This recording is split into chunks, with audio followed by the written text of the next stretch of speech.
అందరికీ నమస్కారం. ఈరోజు కథ హిట్లర్ ఎపిసోడ్ 200 పొలంలో పడిచిపిల్ల. ఇక స్టోర్లోకి వెళ్తే షాపింగ్ మాల్లో విరాట్ను సేల్స్ గర్ల్ తినేసేలా చూడటంతో గమనించిన హాస్ని మనసు అసూయతో రగిలిపోయింది. ఆమె వైపు కోపంగా ఒక చూపు చూసి వేరే సెక్షన్కి వెళ్ళింది. ఆమె ముఖంలో కనిపిస్తున్న ఎక్స్ప్రెషన్కి నవ్వుకుంటూ ఆమె వెంటే నడిచాడు విరాట్. న్యూ ఇయర్ రోజు తన విల్లాలో కొడుకు కోసం ఎదురుచూస్తూ కూర్చున్న అనసూయ దగ్గరికి రాజేంద్రవర్మ తన కుటుంబం సభ్యులందరితో కలిసి వచ్చాడు. ఆ సమయంలో ఆమెకు వాళ్ళతో మాట్లాడే ఇంట్రెస్ట్ కూడా లేనప్పటికీ ఇంటికి వచ్చిన వాళ్ళను కాదని అనలేక లోపలికి ఆహ్వానించి అతిథి మర్యాదలు చేసింది. సంవత్సరంలో మొదటి రోజున ఆమెను విష్ చేసే నెపంతో అక్కడికి వచ్చి విరాట్ గురించి ఇన్ఫర్మేషన్ లాగడానికి ప్రయత్నించారు. అయ్యో అక్క, విరాట్ ఇంకా తిరిగి రాలేదా? ప్రతి సంవత్సరం ఈరోజు మీ దగ్గరే ఉండేవాడు. మీకు కొడుకు కనిపించకపోవడం ఆశ్చర్యంగా ఉంది. తల్లిని ఒంటరిగా వదిలేసి ఎక్కడికి వెళ్ళాడో ఏంటో. మీకంటే ముఖ్యమైన వ్యక్తులు ఎవరో అని సాగదీసింది వసుమతి. ఆ మాటకి అనసూయ మనసు బాధతో మూలిగింది. కానీ అది బయటకు కనిపించకుండా తను హాస్ని దగ్గరికి వెళ్ళాడు, తొందరలో తిరిగి వస్తాడు అని పొడిపొడిగా నవ్వుతూ జవాబిచ్చింది. ఎంతైనా కొంతకాలం క్రితం పెళ్ళైంది కదా, భార్యాభర్తలు ఏదైనా వెకేషన్కి వెళ్ళి ఉంటారు. కొన్ని రోజుల తర్వాత తిరిగి వచ్చేస్తారు. కానీ నాకు ఒక విషయంలో మాత్రం చాలా ఆశ్చర్యంగా ఉందక్క. ఇన్ని సంవత్సరాలుగా న్యూ ఇయర్ అప్పుడు విరాట్ బయటికి వెళ్ళిన దాఖలాలే లేవు. కానీ ఈ సంవత్సరం భార్య కోసం వెకేషన్కి వెళ్ళాడు అంటే మార్పు మొదలైనట్టే కదా. ఎంతైనా హాస్ని అంటే అతనికి ఇష్టం కాబట్టి ఆ మాత్రం చేయడంలో తప్పులేదులే అని అనసూయ కళ్ళల్లో స్పష్టంగా కనిపిస్తున్న జలసి గమనించి ఇంకొంచెం ఓవర్ యాక్షన్ చేసింది వసుమతి. కొత్తగా పెళ్ళైన వాడు భార్యతో గడపాలనుకోవడం సర్వసాధారణం. నేను కూడా తొందరలో వెకేషన్కి వెళ్తున్నాను కాబట్టి నో ప్రాబ్లం. ఇంతకీ కావ్యముఖం ఎందుకు అలా పాలిపోయినట్టుంది అని టాపిక్ డైవర్ట్ చేసే ప్రయత్నం చేసింది అనసూయ. ఆమె నోటి నుండి ఆ మాట రావడం ఆలస్యం. అవకాశాన్ని ఉపయోగించుకొని, ఏం చెప్పమంటావక్క, అదంతా నీ ముద్దుల కోడలి దయవల్లే. ఏ ముహూర్తంలో ఇంటికి అడుగుపెట్టిందో కానీ మా కావ్య జీవితం నరకయాతన చేసింది. ఆ రోజు నీ కోడలు మంచి చెడు లేకుండా నా మేనకోడల్ని కొట్టింది కదా, అప్పటినుంచే తన పరిస్థితి ఇలా అయిపోయింది. అలాంటి పొగరుబోతు పిల్లని నేను ఎక్కడా చూడలేదు. నడమంతపు సిరిలో కళ్ళు నెత్తికెక్కినాయి. అయినా నీ కర్మ కాకపోతే ప్రపంచంలో ఎవ్వరూ దొరకనట్టు నీ కొడుకు ఆ పిల్ల మెడలో తాళి కట్టి తీసుకొచ్చాడు. ఆ పిల్ల కూడా ఏం తగ్గకుండా వాణ్ణి కొంగు కట్టుకొని ఆడిస్తుంది. అందుకే నువ్వు ఒంటరిగా మిగిలిపోయావు అని అప్పటికే అనసూయ మనసులో బొగ్గున మండుతున్న కోపం మీద పెట్రోల్ చల్లింది వసుమతి. ఆమె మాటలకి అనసూయ మనసు కోపంతో రగిలిపోయింది. కానీ వసుమతి కావాలనే తన రెచ్చగొడుతూ ఉందని అర్థం చేసుకొని, పెళ్ళైన కొడుకులతో ఈ పరిస్థితి సర్వసాధారణం. రేపు నీ కొడుక్కి పెళ్ళైతే నీ పరిస్థితి కూడా ఇంతే అని చెప్పకనే చెప్పింది. ఈ ఇద్దరు పోటాపోటీగా డిస్కషన్ పెట్టుకుంటూ ఉంటే కావ్య ఆలోచనలు పరిపరి విధాలుగా సాగుతున్నాయి. విరాట్ ప్యాలెస్ బయట కళ్ళు తిరిగి పడిపోయినప్పటి నుంచి ఆమె ఆరోగ్యం పూర్తిగా పాడైపోయింది. అప్పటి నుంచి పూర్తిగా రికవరీ అవ్వలేదు. కానీ విరాట్ గురించి సమాచారం తెలుస్తుందన్న ఉద్దేశంతో ఓపిక చేసుకొని వసుమతి వాళ్ళతో పాటు అనసూయ విల్లాకి వచ్చింది. అతడు హాస్నితో ఒకేషన్ ఎంజాయ్ చేస్తున్నాడని తెలిసి మనసులోని కుళ్ళుతో ఏడ్చింది. ఇంతలో రాజేంద్రవర్మ అడిగిన ప్రశ్నకి ఆలోచనల నుండి బయటకు వచ్చిన కావ్య వాళ్ళ వైపు ఆసక్తిగా చూసింది. వదినా, ఈ మధ్యకాలంలో విరాట్ నీకు కాల్ చేశాడా అని అడిగిన రాజేంద్రవర్మ ప్రశ్నకి లేదన్నట్లు తలూపుతూ, ఎందుకలా అడుగుతున్నావు, ఏమైనా సమస్య వచ్చిందా అని అడిగింది అనసూయ. ప్రస్తుతం బయట పరిస్థితులు బాగలేవు, ఎటువంటి ప్రమాదం ముంచుకొస్తుందో తెలియదు. ఇలాంటి పరిస్థితుల్లో వాళ్ళిద్దరూ ఇక్కడే ఉంటే బాగుంటుంది కదా అని పొడిపొడిగా నవ్వుతూ చెప్పాడు రాజేంద్రవర్మ.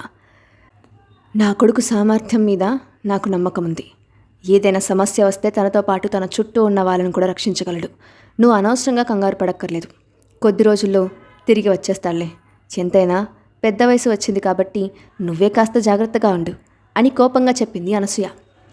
ఆమె మాటలకి ఏమని స్పందించాలో తెలియక సైలెంట్ అయిన రాజేంద్రవర్మ కాసేపు అక్కడే గడిపి తన కుటుంబ సభ్యులను తీసుకొని వెళ్ళిపోయాడు. కారు ఎక్కిన తర్వాత భార్య వైపు కోపంగా చూస్తూ, ఇక్కడికి వచ్చినప్పుడు నీ బుర్రని ఫ్రిడ్జ్లో పెట్టుకొని వచ్చావా? అక్కడ ఏం మాట్లాడాలో కూడా తెలియదా? విరాట్ ఎక్కడికి వెళ్తే నీకెందుకు, ఏం చేస్తే నీకెందుకు? నోరు మూసుకొని ఉండలేక పనికి మనన డిస్కషన్ పెడతావు. ఇంకొకసారి ఇలాంటి అడ్డగోల వాగుడు వాగితే ఊరుకోను అని తిట్టి, వాడికి నచ్చినప్పుడు తిరిగొస్తాడు అని పైకి చెప్పి, ఎప్పటికీ తిరిగి రాకుండా ఉంటే బాగుంటుంది అని మనసులో గొనుక్కున్నాడు. అందరూ వెళ్ళిన తర్వాత హాల్లో ఒంటరిగా మిగిలిన అనసూయ దీర్ఘాలోచనలో మునిగింది. ఇన్ని రోజులుగా కొడుకు ఎక్కడున్నాడో తెలియకపోగా అతని నుండి కనీసం ఒక్క కాల్ కూడా రాలేదు. అతను సురక్షితంగా ఉన్నాడని అనిపించినప్పటికీ ఆమె మనసు పదే పదే కీడు శంకిస్తోంది. విరాట్కి నిజం తెలిసిందేమోనన్న ఆలోచన ఆమె మనసులో బలంగా కలుగుతూ ఉంటే ఇంకొక్క క్షణం కూడా అక్కడ నిలవలేకపోయింది. వెంటనే బయలుదేరి ప్యాలెస్కి వచ్చింది. ఆమె రాకను గమనించిన సరిత ఇంకా సూరజ్ ఆశ్చర్యపోయారు. ఆమె నేరుగా వచ్చి సోఫాలో కూర్చుంటూ, విరాట్ ఇంటికి వచ్చాడా? కనీసం ఫోన్ కాల్ అయినా చేశాడా అని కోపంగా ప్రశ్నించింది. సార్ ఇంకా తిరిగి రాలేదు మేడం. అలాగే ఆయన నుండి ఎలాంటి ఫోన్ కాలు రాలేదు అని వినయంగా బదిలిచ్చాడు సూరజ్. గత కొన్ని రోజులుగా మీ యజమాని ఇంటికి రాకపోతే కొంచెం కూడా కంగారు లేదా? అసలు మీ ముఖాల్లో భయం, ఆందోళన ఇలాంటి ఫీలింగ్స్ కనిపించట్లేదు. మీరు ఏ విధంగా విరాట్కి నమ్మకమైన మనుషులో నాకు అర్థం కావట్లేదు. కొంచెం కూడా బాధ్యత లేని మీలాంటి వాళ్ళను ఇంకా ఎందుకు ఉంచాడో ఏంటో అని విసుక్కుంటూ మాట్లాడింది అనసూయ. సార్ మా యాజమాని మేడం. ఆయన గురించి కంగారుగా ఉన్నప్పటికీ అతని పర్సనల్ విషయాల్లో కలుగు చేసుకోవడం పద్ధతి కాదు. ప్యాలెస్లో జాయిన్ అయినప్పటి నుంచి సార్ పెట్టిన రూల్స్ అన్నీ మేము ఖచ్చితంగా పాటిస్తాము. ఆయన మాట కాదని అనవసరపు విషయాల్లో జోక్యం చేసుకోము అని స్పష్టం చేశాడు సూరజ్. మీ స్వామి భక్తి ఏడ్చినట్టుంది. వెంటనే విరాట్కి ఫోన్ చేసి మాట్లాడు. ఈరోజు నాకు ఎట్టి పరిస్థితుల్లోనూ విషయం తెలియాలి అని కఠినంగా చెప్పింది అనసూయ. ఆమె వైపు ఒక్కసారిగా నిస్సాయంగా చూసి విరాట్ నెంబర్కి కాల్ చేశాడు సూరజ్. అటువైపు నుండి రింగ్ అవుతున్న శబ్దం వినిపించడంతో స్పీకర్ ఆన్ చేయి అని సూరజ్కి చెప్పి దృష్టి మొత్తం ఫోన్ మీద పెట్టింది. హలో అని వినిపించిన వాయిస్ ఎవరిదో పసిగట్టి, దాస్, అనసూయ మేడం ప్యాలెస్కి వచ్చారు. సా కోసం అడుగుతున్నారు. ఆయన ఎక్కడున్నారు, ఎప్పుడు తిరిగి వస్తారు అని ఇన్ఫర్మేషన్ అడుగుతున్నట్లే అసలు విషయం వివరించాడు సూరజ్. అతడి మాటల్లో అంతరార్థం అర్థమైన అనసూయ, వీడికి ఇలాంటి చచ్చు తెలివితేటలు చాలా ఉన్నాయి, నేను వచ్చానని హింట్ ఇస్తున్నాడు అని తిట్టుకుంటూ దాస్ చెప్పే మాటల కోసం ఆసక్తిగా ఎదురుచూస్తోంది. ఎక్కడున్నామో చెప్పడం కష్టం. ఎప్పుడు వస్తామన్నది ఇంకా డిసైడ్ అవ్వలేదు. ఇక్కడికి వచ్చిన పని అయితే పూర్తయింది అని తెలివిగా జవాబు ఇచ్చాడు దాస్. అవునా? ఆఖరికి ఒక మాట, సార్ మేడం ఇద్దరు కలిసే ఉన్నారా అని ప్రశ్నించిన సూరజ్కు అవును అని సమాధానం చెప్పి కాల్ కట్ చేశాడు దాస్. అదేంటి అప్పుడే కాల్ కట్ చేశావు? నేను మాట్లాడాలి కదా, మధ్యలో మీ సొంత పెత్తనాలేంటి అని కోపంగా అరిచింది అనసూయ. మేడం, కాల్ కట్ చేసింది నేను కాదు, దాస్. ఆయన ఇప్పుడు విరాట్ సార్, హాస్ని మేడం ఒకే దగ్గర ఉన్నారు కదా, టెన్షన్ ఎందుకండి, వాళ్ళు క్షేమంగానే ఉన్నారు కదా అని అమాయకంగా అడిగాడు సూరజ్. అదంతా నాకు అనవసరం, ముందు హాస్ని ఫోన్కి చెయ్యి, నేను వెంటనే మాట్లాడాలి అని పట్టుపట్టింది అనసూయ. అమ్మో, మా వల్ల కాదు మేడం. ఇప్పుడు మేడంకి ఫోన్ చేస్తే సార్ కోపానికి బలి కావాల్సి వస్తుంది. అదేదో మీ నెంబర్ నుంచే మీరే ఫోన్ చేయొచ్చు కదా అని భయపడుతూ అడిగాడు సూరజ్. నా మాటకు ఎదురు చెప్తే నేను ఇప్పటికిప్పుడే ఉద్యోగం నుండి పీకేస్తాను. నేను చెప్పింది చెప్పినట్టు చేయడమే నీ డ్యూటీ. నాకే ఎదురు చెప్పేతంతటి వాడివయ్యావా అని కోపంతో సూరజ్ మీద ఇంతెత్తున లేచింది. ఇక తప్పక హాస్ని మొబైల్కి కాల్ చేసిన సూరజ్కి స్విచ్ ఆఫ్ అని రావడంతో అదే విషయాన్ని అనసూయకి చెప్పాడు. పెళ్ళాం కనిపించేసరికి తల్లిని మర్చిపోయాడు. కనీసం ఒక్కసారి కూడా ఫోన్ చేయలేదు. కొంపతీసి నిజం తెలిసిపోయిందా? అందుకే నన్ను అవాయిడ్ చేస్తున్నాడా? ఈ విషయం నాకు హాస్నికి తప్ప మూడో వ్యక్తికి తెలియదు. మరి ఎలా బయటపడింది? అంటే హాస్ని నాకు ఇచ్చిన మాట తప్పి విరాట్కి నిజం తెలియజేసిందా అని పరిపరి విధాలుగా ఆలోచిస్తూ ప్యాలెస్ నుండి బయటకు నడిచింది. విల్లాకి చేరుకున్న రాజేంద్రవర్మ వేగంగా స్టడీ రూమ్లోకి వెళ్ళి గది మొత్తం అటు ఇటు తిరుగుతూ దీర్ఘాలోచనలో మునిగిపోయాడు. కాసేపటికి ఒక నిర్ణయానికి వచ్చి ఎవరికో కాల్ చేశాడు. మీరేం చేస్తారో నాకు తెలియదు. వీలైనంత తొందరలో ఆ విరాట్ చావాలి. అందుకు మీరు ఎటువంటి మెథడ్స్ ఫాలో అయినా నాకు అనవసరం. మాకు గుడ్ న్యూస్ వినిపించిన మరుక్షణం మీరు కోరినంత డబ్బిస్తాను. ఆలోచించుకొని తొందరగా పని పూర్తి చేయండి అని ఆర్డర్ వేశాడు. ఇంతలో డోర్ దగ్గర ఏదో సౌండ్ రావడంతో వేగంగా అక్కడికి వెళ్ళిన రాజేంద్రకు అక్కడ ఎవరూ కనిపించలేదు. కానీ కింద పడిన ఫ్లవర్ వాచ్ రోల్ అవుతోంది. విరాట్తో కలిసి షాపింగ్ మాల్కి వెళ్ళిన హాస్ని సేల్స్ గర్ల్ చూపులు తన భర్త మీద ఉండటం నచ్చక వేరే సెక్షన్కి వెళ్ళింది కదా. ఒక గంటకి కావాల్సినవన్నీ తీసుకొని బయటకు వచ్చిన ఇద్దరు అక్కడి నుండి దగ్గరలో ఉన్న మార్కెట్కి వెళ్ళి 6 నెలలకు సరిపడా గ్రాసరీస్ అన్నీ తీసుకున్నారు. తర్వాత ఒక లోకల్ రెస్టారెంట్కి వెళ్ళి ఫుడ్ ఐటమ్స్ ఆర్డర్ చేసుకొని కడుపు నిండా తిని బయటకు వచ్చారు. అప్పటికే చీకటి పట్టడంతో బామ్మ నివసిస్తున్న కొండ ప్రాంతానికి ప్రయాణం మంచిది కాదని దగ్గరలో ఉన్న హోటల్ రూమ్ తీసుకొని ఇద్దరు ఫ్రెష్ అప్ అయ్యారు. అంతకుముందు కొన్న బట్టల్లో ఒక డ్రెస్ తీసి వేసుకొని మంచానికి చెరో పక్క పడుకున్నారు. విరాట్ ఆమెతో మాట్లాడడానికి ప్రయత్నించినా హాస్ని అందుకు అవకాశం ఇవ్వలేదు. మరుసటి రోజు ఉదయాన్నే నిద్రలేచి బామ్మ ఇంటికి బయలుదేరారు. అప్పటికే బామ్మ బ్రేక్ఫాస్ట్ రెడీ చేసి పెట్టడంతో ఇద్దరూ ఫ్రెష్ అప్ అయి వచ్చి డైనింగ్ టేబుల్ దగ్గర కూర్చున్నారు. బామ్మను కూడా వాళ్ళతో పాటు కూర్చోమని చెప్పి ముగ్గురు కలిసి కబుర్లు చెప్పుకుంటూ తింటున్న సమయంలో తన పాల గ్లాస్ని హాస్నికిచ్చి తాగమని బలవంతం చేశాడు విరాట్.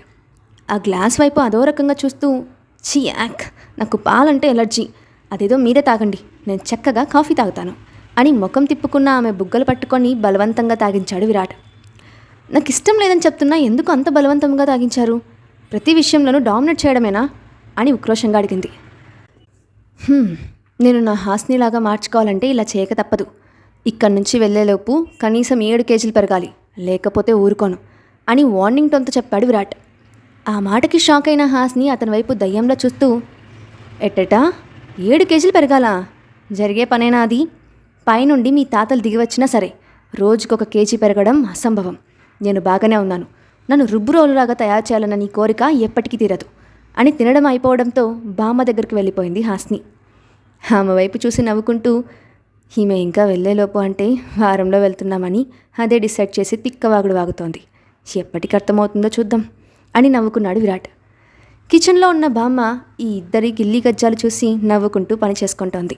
ఇంతలో, బామ్మ, ఈరోజు నీ ప్లాన్స్ ఏంటి అని అడుగుతూ అక్కడికి వచ్చిన హాస్నికి పొలం వెళ్తున్నట్టు చెప్పింది బామ్మ. నిజమా? అయితే నేను కూడా వస్తాను. చిన్నప్పటి నుండి సిటీలో పెరగడం వల్ల పొలాలు ఎప్పుడూ చూడలేదు అని గోల చేసి ఆమెను ఒప్పించి విరాట్ని ఒక్కడినే ఒంటరిగా వదిలేసి ఆమెతో కలిసి బయలుదేరింది. ఇద్దరూ నడుచుకుంటూ వెళ్తున్న సమయంలో, నువ్వు చేసింది ఏం బాగోలేదు హాస్ని. ఆ అబ్బాయిని అలా ఒంటరిగా వదిలి రావచ్చా? నీకింకా చిన్నపిల్ల చేస్తాడు పోలేదు. అందుకే అన్నీ తిక్క పనులే చేస్తున్నావు. నిజం చెప్పు, కావాలని నాతో వచ్చావు కదా అని సూటిగా ఆమె కళ్ళల్లోకి చూసింది బామ్మ. బామ్మ తనను అంతలా గమనిస్తూ ఉందని ఊహించని హాస్ని ఆశ్చర్యపోయింది. ఆమెతో తను రావడానికి గల మొదటి కారణం పొలాల మీద ఉన్న ఇష్టమైతే, రెండోది విరాట్తో ఒంటరిగా ఇంట్లో ఉండటం ఇష్టం లేక. కానీ ఆ విషయం ఒప్పుకోవడం ఇష్టం లేక, అలాంటిదేం లేదు బామ్మ. చిన్నప్పటి నుంచి నాకు ప్రకృతి, పొలాలు, పచ్చదనం అంటే చాలా ఇష్టం. నీతో కలిసి వస్తే ఇదంతా చూడాలన్న ఉద్దేశంతో వచ్చాను అని తడబడుతూ సమాధానం చెప్పింది. నా అనుభవం అంత లేదు, నీ వయసు. నువ్వు చెప్పేది నిజమో అబద్ధమో ఆ మాత్రం తెలుసుకోలేనా? భార్యల్ని అపురూపంగా చూసుకునే నీ భర్త లాంటి వ్యక్తుల్ని నా జీవితంలో చాలా తక్కువ మందిని చూశాను. నీకు వచ్చిన అదృష్టాన్ని పిచ్చి అనుమానాలతో దూరం చేసుకోకు. నీ కళ్ళల్లో అతని మీద కొండంత ఇష్టం కనిపిస్తోంది. కానీ ఏదో కారణంతో అతనికి దూరంగా ఉండాలని ప్రయత్నిస్తున్నావు. ఆలోచించుకో అని చెప్పింది బామ్మ. ఇంతలో పొలం రావడంతో నేలంతా తడిగా ఉంది. అడుగులు జాగ్రత్తగా వేయి, లేదంటే పక్కన కూర్చో, అలవాటు లేని పనికి ఇబ్బంది పడకు అని హెచ్చరించి మడిలోకి దిగింది బామ్మ. ఆమె మాటల్ని పట్టించుకోకుండా అక్కడంతా తిరుగుతూ ఎంజాయ్ చేస్తూ కాళ్ళు చేతులకు బురద అంటించుకుంటున్న హాస్ని దూరంగా వస్తున్న విరాట్ను గమనించి తన వాలకం చూసుకొని షాక్కి గురైపోయింది. మట్టిలో మాణిక్యంలో తయారైన హాస్ని పాప పరిస్థితి ఏంటి? కోపంగా వెళ్ళిన అనసూయ కొత్త ప్లాన్ ఏమైనా చేస్తుందా? రాజేంద్రవర్మ పంపిన మనుషులు విరాట్ని కనుక్కోగలరా? నెక్స్ట్ పార్ట్లో చూద్దాం. Thanks for watching.